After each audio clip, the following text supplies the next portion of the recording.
Hey guys, how's it going? Hope you're doing well. My name is Crown, and today I'm going to read you some very interesting stories that I hope that you're gonna love. And now, without further ado, let's go!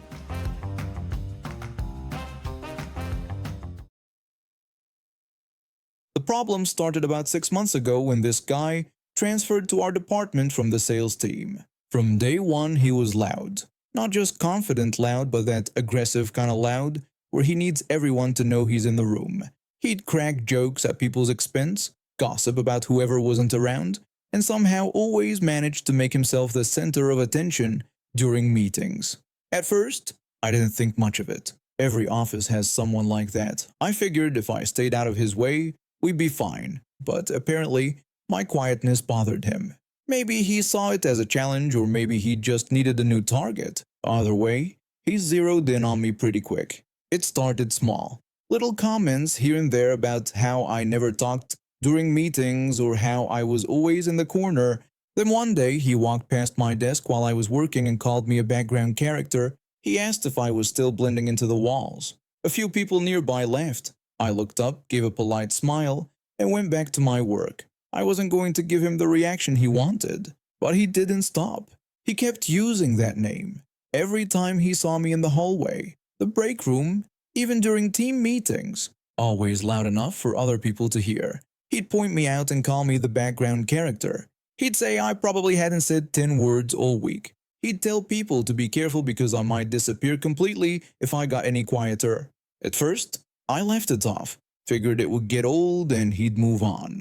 But weeks passed and he just kept going. Some co-workers started using the nickname too, like it was funny. It wasn't mean-spirited from them, just thoughtless. But it stung more than I wanted to admit. I started eating lunch at my desk more often just to avoid running into him in the break room. I'd take the stairs instead of the elevator if I saw him waiting. Small adjustments to my routine that shouldn't have been necessary. I thought about confronting him directly, but what would I even say? Asking him to stop felt weak, like it would just prove his point. I even considered talking to our manager about it, but what would I report? That someone gave me a nickname. It sounded petty even in my head, so I stayed quiet and hoped he'd get bored. Then came the day that changed everything. It was a Wednesday, middle of the afternoon. I'd skipped the usual lunch rush and went to the break room late to eat my sandwich in peace. I was sitting in the corner by the vending machines, scrolling through my phone when he walked in. He didn't see me, didn't even look in my direction. He pulled out his phone, put it on speaker, and called someone. He told whoever was on the other end that they wouldn't believe what happened at Dave's wedding last weekend. I kept my head down, not really paying attention at first, but then he started talking louder. He went on about how Dave had this quiet co-worker and how that co-worker's sister had been at the wedding. He said she was all over him. My stomach dropped. I knew exactly who he was talking about. Our co-worker sits 2 desks down from me. His sister had just gotten back from studying abroad. This guy went on for another 5 minutes, giving explicit details, using full names, laughing about how he'd ghosted her afterward. He talked about how she'd been texting him all week and he'd been ignoring her. He said something about her being too clingy and that he was just looking for a one-time thing. His friend on the other end laughed and made some comment about him being cold. He just said that's how it goes sometimes. The whole time I just sat there frozen. Part of me wanted to get up and leave, but I was worried he'd notice me and realize I'd heard everything. So I stayed still and kept my head down. He finally hung up, grabbed a coffee, and left without ever noticing me. I sat there for another 10 minutes, just processing what I'd heard. I didn't say anything to anyone. Part of me felt like it wasn't my business, but another part of me knew this guy had just handed me something I could use if I ever needed it. I noticed over the next few days that our co-worker seemed off. He was quieter than usual, kept checking his phone during breaks. At one point, I saw him having what looked like a tense conversation with someone on his cell in the parking lot. I wondered if his sister had told him something about what happened. Meanwhile, the loud guy kept up his usual routine, still making jokes at people's expense, still dominating every conversation, still calling me background character whenever he got the chance. A few days later, we had our usual morning check-in meeting. The whole team was there, about 15 people sitting around the conference table.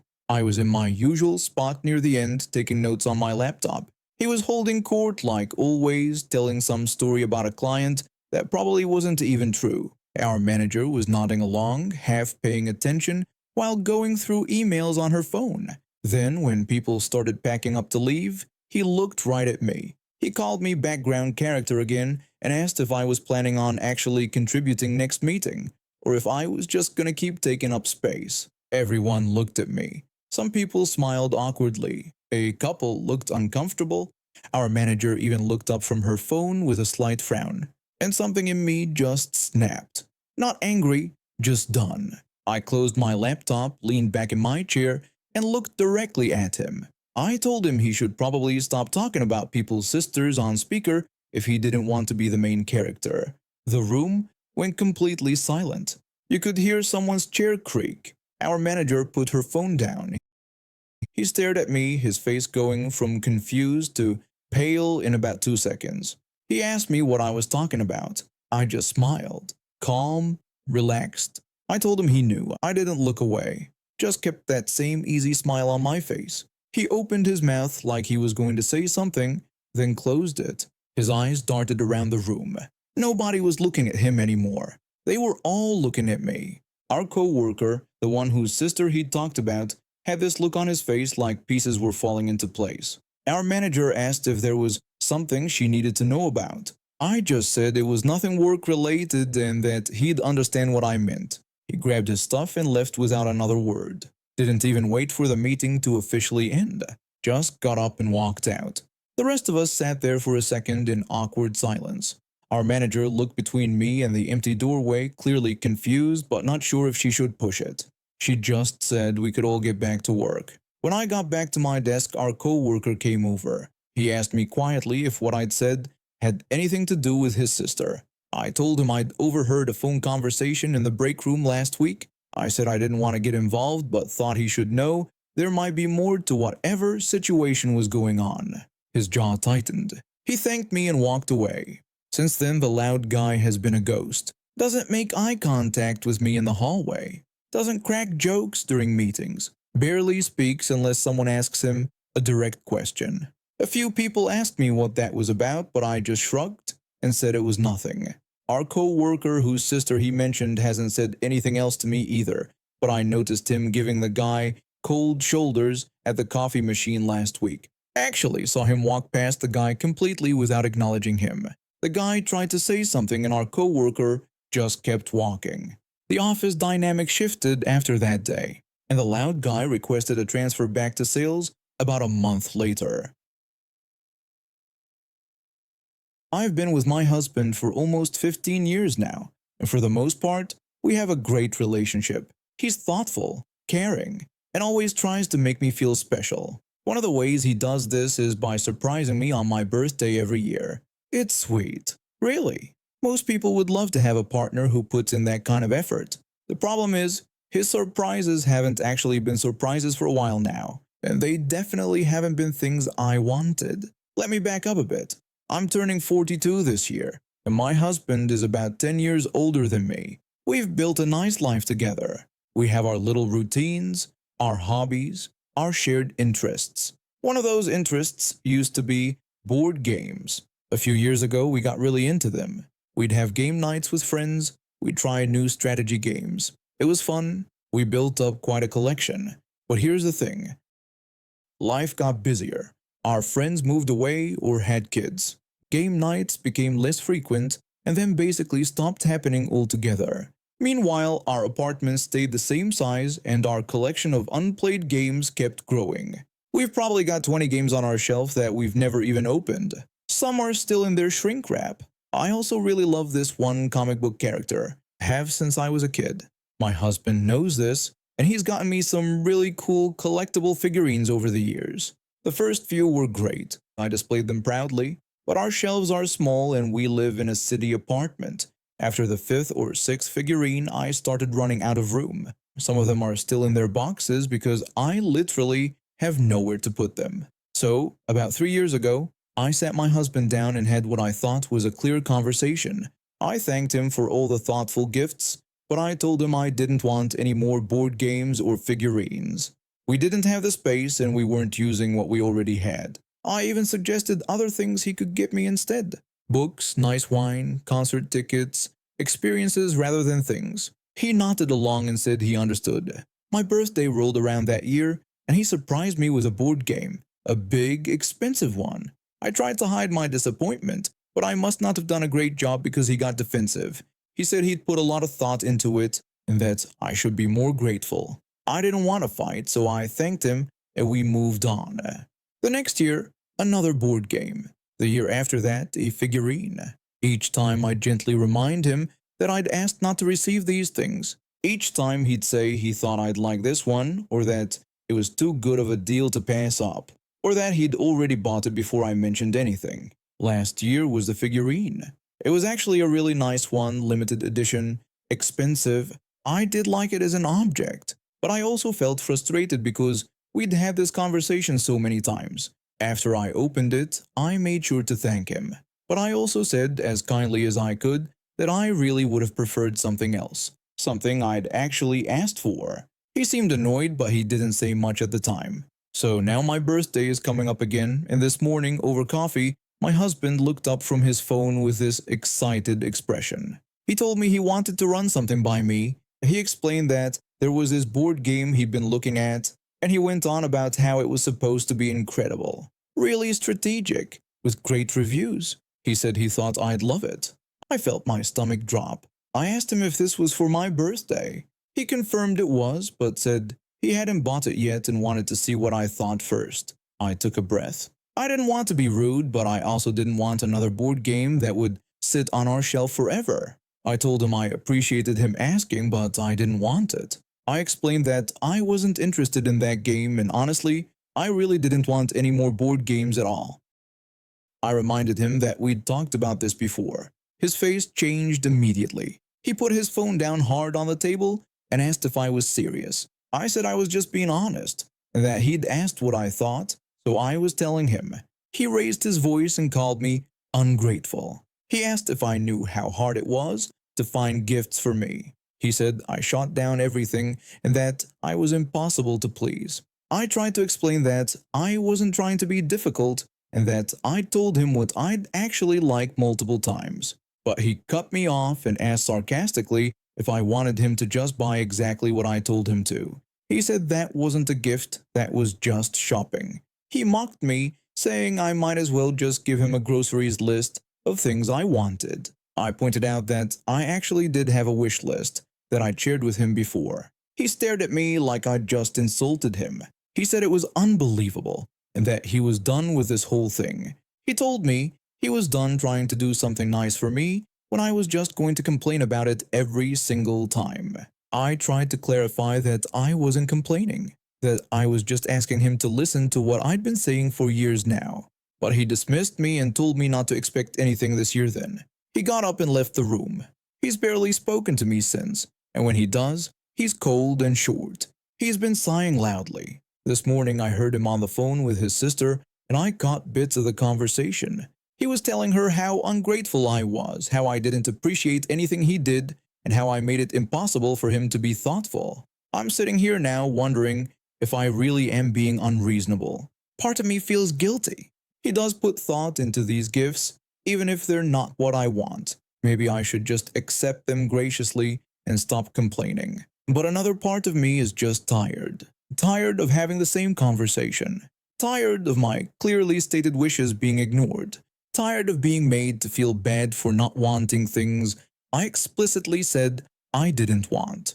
I don't think wanting my partner to actually listen to me makes me ungrateful, but maybe I'm wrong. I've been carrying around extra weight for most of my adult life. Nothing extreme, but enough that buying clothes is annoying and airplane seats are uncomfortable. My friend has been the same way since college, and we bonded over our shared love of food and not caring what judgmental people think. We made it a tradition to try new burger places around the city every month, just the two of us catching up over good food. That Thursday, we decided to check out this new burger joint that had been getting buzz on social media. The place specialized in these gourmet burgers with crazy toppings, and they rotated special items weekly. We got there around 7 p.m., pretty hungry after both of us finished work late. The restaurant was packed. Their special for the week was some kind of bacon-loaded monster burger with 3 different cheeses and caramelized onions. My friend ordered something safe, but I wanted to try the special. The waiter looked apologetic when I ordered. He told me they'd just run out about 10 minutes ago. They'd had crazy demand all day, and their supply delivery got delayed. They wouldn't have more until tomorrow. I was disappointed but not surprised given how crowded the place was. I asked what they had. That was similar. He said they had one Smokehouse Supreme left. It had similar toppings but a different sauce. Really popular item. I told him that sounded perfect and I'd take it. We settled into our booth and started chatting about work drama and weekend plans. When our food arrived about 15 minutes later, I was ready to destroy that burger. It looked amazing, stacked high with all the fixings. I picked it up and took my first bite. Incredible. I was maybe 3 bites in when I heard someone say "excuse me" behind me. I turned around with my mouth still full. This woman was standing there with her kid, who looked about 10 or 11 years old. The kid was staring at my burger like I was holding the Holy Grail. I asked if I could help her with something. She said yes. Her son really wanted the special burger, but they were out. She saw I had the Smokehouse Supreme, and the waiter said that was the last one. Her son had been looking forward to this all day, and she thought it would be really kind of me to give it to him. I genuinely thought she was joking at first. I laughed and asked if she was kidding. Her face got tight. She said she wasn't kidding. He was a growing boy, and he'd been so good all week. I looked like I'd had plenty of burgers, so surely I could order something else. My friend's eyes went wide. I felt my face get hot. I told her I'd ordered this and was eating it. She should order her son something else from the menu. She said there was nothing else. He wanted this burger. I was being incredibly selfish right now. The kid was tugging on her sleeve, clearly embarrassed. He told his mom it was fine and he'd get something else. She snapped at him that no, he wanted this and he was going to get it. She turned back to me and said she was going to ask me one more time nicely to give her son my burger. I told her one more time that the answer was no. I turned back to my food hoping she'd just leave. My friend was already flagging down our waiter. That's when I felt hands around my neck. This woman put me in a chokehold from behind. Her arm was locked around my throat, squeezing. My first reaction was just pure shock. Did this just happen over a burger? The panic hit, but then something else kicked in. I'm a big guy. I've got probably 80 pounds on this woman, maybe more. I stood up fast and she came with me, still latched onto my back like some kind of deranged backpack. The entire restaurant went silent. People were staring. My friend was yelling something. The kid was crying, and this woman was still choking me, screaming about her son deserving the burger. I made a decision. Maybe not the smartest one, but in that moment with someone choking me, my brain went to one solution. I walked backward until I felt the wall behind me. Then I threw myself backward as hard as I could. We hit the ground hard, real hard. My weight plus gravity plus the impact. I heard the air go out of her in this awful whooshing sound, and then nothing. She went completely limp. I rolled off her, gasping for air. She was out cold on the floor. The restaurant erupted into chaos. The manager was on the phone immediately. My friend was checking if I was okay. The kid was screaming for his mom. Other diners were recording on their phones. The ambulance arrived first, then the cops about 2 minutes later. The EMTs loaded the woman onto a stretcher. She was breathing but hadn't woken up yet. One of the officers talked to me while the other dealt with the kid. He asked me to tell him what happened. I explained everything. My friend backed up my story. The manager pulled up security footage. At least a dozen diners gave statements. The woman had attacked me over a burger. The officer asked if I wanted to press charges. I said absolutely. The officer nodded and made some notes. Child services came to pick up the kid since his mom was being taken to the hospital and there was no other family around. The kid was sobbing and honestly, I felt bad for him. None of this was his fault. My friend and I gave our official statements at the restaurant. The manager comped our entire meal, apologized and gave us gift cards for next time. He showed us the security footage before the cops took it. Clear as day, her wrapping her arm around my neck from behind. We finally left around 10 p.m., 3 hours after we'd arrived. My burger had gone cold hours ago. My throat was sore and I could already feel bruising starting. 2 weeks later, I got the call that she was being charged with assault. She had a history of aggressive behavior, and this wasn't her first incident. The detective told me she'd tried claiming self-defense, but the video and witness statements made that impossible. My friend and I still do our monthly burger nights. We went back to that same restaurant last month, different waiter, but he recognized us and told us the whole staff still talks about the burger incident. They even named a burger after it, though they called it something ridiculous like the Knockout Special. We had a good laugh about that. The woman ended up with some kind of plea deal. I started working at the pizza place when I was 19. I liked most of my co-workers. The work was straightforward, and the smell of baking dough was nice. But then I met my manager. From day one, something felt off about him. He had this way of standing too close when he talked to you, always watching everyone with these narrow eyes, like he was waiting to catch us doing something wrong. The other employees warned me about him during my first week. One of my co-workers pulled me aside and told me to keep my head down around him because he was paranoid about everything. I asked if it was really that bad, and she said I had no idea what I was in for. She wasn't exaggerating. Within my first month, I discovered he'd been hiding a recording device in the back of the kitchen. One of the evening shift workers found it tucked behind some boxes of pizza sauce. We all felt violated. Here we were thinking we could have normal conversations during our shifts, and this creep had been listening to everything we said when he wasn't around. Another co-worker suggested we report it to corporate, but I pointed out that we couldn't really prove anything. If we confronted him about his spy equipment, he'd just deny it and make our lives even worse than they already were. Everyone agreed that was probably true, so we just dealt with it. We learned to watch what we said, even when he wasn't physically present. The whole atmosphere became tense and uncomfortable, but that wasn't even the worst part of working under him. Every single shift, without fail, he would make one of us prepare his meal. It was always the same thing: a thin crust pepperoni and jalapeno pizza. He'd bark the order at whoever was working the line that day, and we had to drop whatever we were doing to make his food.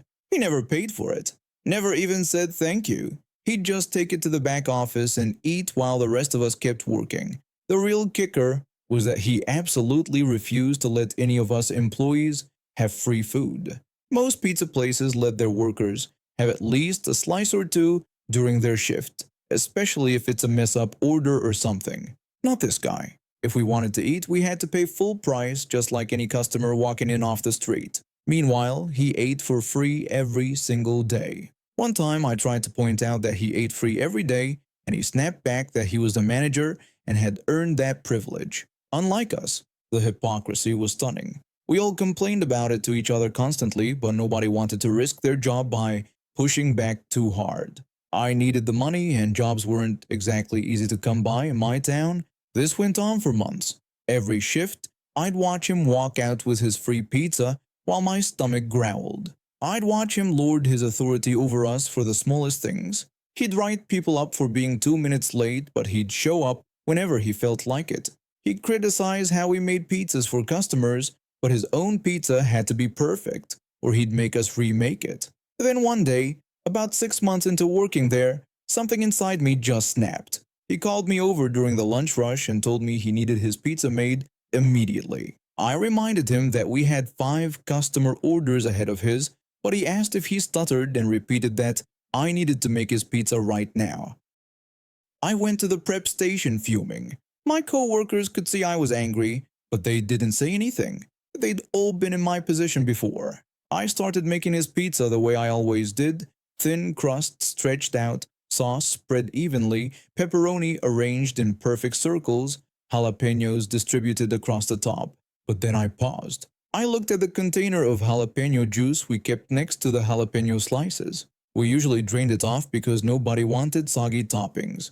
I picked up the container and just stared at it for a moment. One of my co-workers noticed what I was holding and told me not to do whatever I was thinking about doing with that juice. I played dumb and asked what she meant. She just gave me a look that said she knew exactly what was going through my mind. I looked at her, then back at the container, then at the manager's pizza sitting there on the counter. I made my decision. I grabbed the container and dumped a generous amount of jalapeno juice all over the pizza. Then I added more and more. The entire surface was swimming in spicy liquid. My coworker watched in shock and said she couldn't believe I actually did it. I confirmed that I did, then asked her to help me figure out how to dry the thing out so it wouldn't be obvious. We ran that pizza through the oven 3 times. Each pass dried up more of the liquid until it looked relatively normal, just maybe a little darker than usual. But the smell coming off of it was intense. The jalapeno scent was so strong it made my eyes water from 3 feet away. I cut it into slices, boxed it up, and walked it back to his office. I told him his pizza was ready, and he complained that it took me long enough. I didn't say anything else and just went back to the kitchen. I tried to focus on the actual customer orders, but I couldn't concentrate. My heart was pounding. About 5 minutes later, we heard it. Coughing. Violent, gasping coughing. Then gagging sounds. The manager came stumbling out of his office, his face bright red, tears streaming down his cheeks. He demanded to know what I did to his pizza. I told him I didn't do anything and that I made it exactly how he always wanted it. Another coworker backed me up and said, "We just used the regular pepperoni and jalapenos like always." He accused us of lying, but I turned it around on him and asked if he was saying we couldn't make a pizza properly after 6 months of making his lunch every single day.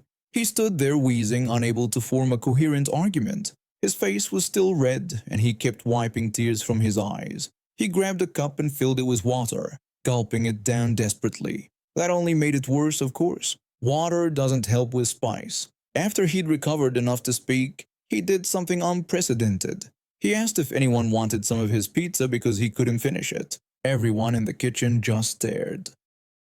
This was the man who'd forbidden us from eating free food for months. Now he was offering to share. One coworker politely declined and said she wasn't hungry. Another said he was good. I told him I already ate. Nobody took him up on it. He ended up throwing the entire pizza away. From that day forward, he never asked me to make his pizza again. He either made it himself or had someone else do it. He still ate for free, still acted like a creep, but at least I didn't have to be his personal chef anymore. It was a small victory, but after months of his entitled behavior, I'd take what I could get. I got into engineering because I wanted to build things that mattered. I landed a job at a defense contractor, good benefits, stable work, the kind of place where you could see yourself staying for 30 years if you wanted to. For the first 4 years, I did solid work. Every year I get my review, my boss would tell me I was doing great, and I'd get my 2 to 4% raise. Maybe a small promotion here and there, but nothing that really moved the needle on my paycheck or my career. By year 4, I could see the writing on the wall. I was maxed out in my current position. If I wanted to make real money, I needed to get on the management track. So when they offered me a project engineer position, I jumped at it. This was my chance to prove I could lead, that I could deliver results. They put me in charge of a team, 4 engineers, 1 designer, and 2 administrative staff. 7 people total, all looking to me to guide this project. We were tasked with designing and manufacturing a new system, and I threw everything I had at it. That year I spent 100 days away from my family. 100 days. I was constantly on the road, flying to test locations, meeting with customers, visiting vendors, making sure every piece of this project came together perfectly. My wife was understanding, but I could hear the strain in her voice during our phone calls. My kids started asking when I'd be home for more than a weekend, but we were crushing it. Our system worked beautifully. In our first year, we brought in $1.6 million in sales. We secured a patent for the company. Then came the real validation. The United States Air Force nominated us, and we became finalists for Department of Defense Contractor Technical Team of the Year. They flew the whole team to Washington, D.C. for this massive award ceremony. Standing there in that ballroom, I felt like all the sacrifice had been worth it. Annual review time came around and I walked into my boss's office feeling confident. He pulled up my evaluation on his screen and told me I got a perfect 10 out of 10 score across the board. I was thrilled and asked what that meant for my compensation. He congratulated me and said I'd be getting my standard 3% raise. I sat there stunned. 3%? The same raise I've been getting every year when I was just doing regular work. I asked him about a promotion or a bigger raise, reminding him that we just had the best year this division had ever seen.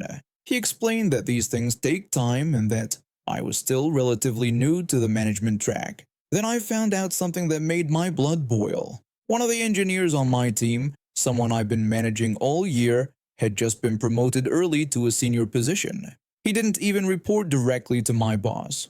I asked my boss to hold on a second and clarify if he was really telling me that someone on my team, who I managed through this entire successful project, had just gotten promoted ahead of me. He confirmed it but said it wasn't his decision since that engineer reported to someone else. I pointed out that I was his project lead and that this whole success story included his work, which was part of what I managed. My boss leaned back and said that between us, he didn't even think that guy deserved the promotion and that he certainly wouldn't have given it to him, but it wasn't his call. I asked what I needed to do to get promoted then. He told me to just keep doing what I was doing, work hard again next year, and they'd see what happens. I left that office feeling like I'd been punched in the gut. Work hard again?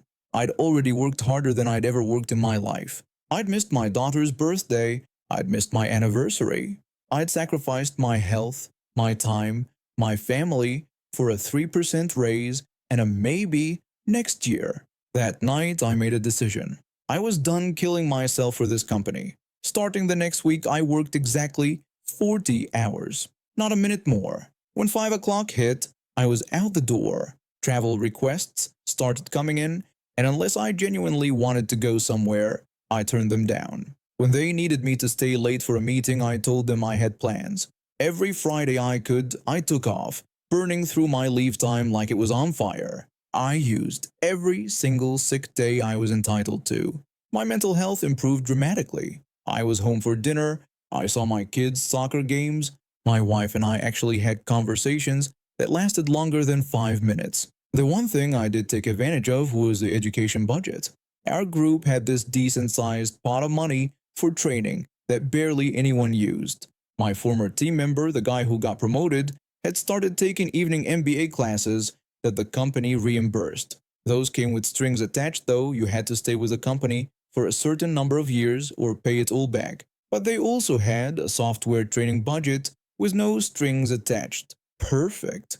We both signed up for classes in finite element analysis and three-dimensional modeling, specialized skills that were in high demand. For the next few months, we traveled to different training centers together, learning software packages that would look fantastic on a resume. About a month after we finished the classes, I started quietly applying for jobs. I targeted positions specifically requiring FEA and 3D modeling expertise. Within 3 weeks, I had an offer. The base salary alone was double what I was currently making. Double. And they paid overtime on top of that. I scheduled a meeting with my boss to give my notice. He asked why I was quitting and seemed genuinely shocked. I told him I got an offer I couldn't refuse. He brought up how the company had just paid for me to travel all over the country learning new skills that they needed. I reminded him that those were skills I learned on my own time and that he'd given me no opportunity to use them for advancement. Then he asked if I had any loyalty or guilt about leaving. I told him I had about as much loyalty as he showed me when he gave me a 3% raise after the best year of my career. He tried a different approach and asked how much they were paying me, saying he wanted to see if they could match it. I told him the number. His face went pale. He said in a quiet voice that the amount was more than he made himself. I said I knew and let the silence hang there. I walked out of that office with my head held high. The following year was overtime. I made 3 times what I'd been making at the defense contractor. 3 times. I bought a bigger house. I took my family on a real vacation. My wife cried when I told her we could finally start saving for the kids' college funds. And I never spent another night away from home unless I wanted to. And now we have reached the end of today's stories. Thank you for watching, and see you next time.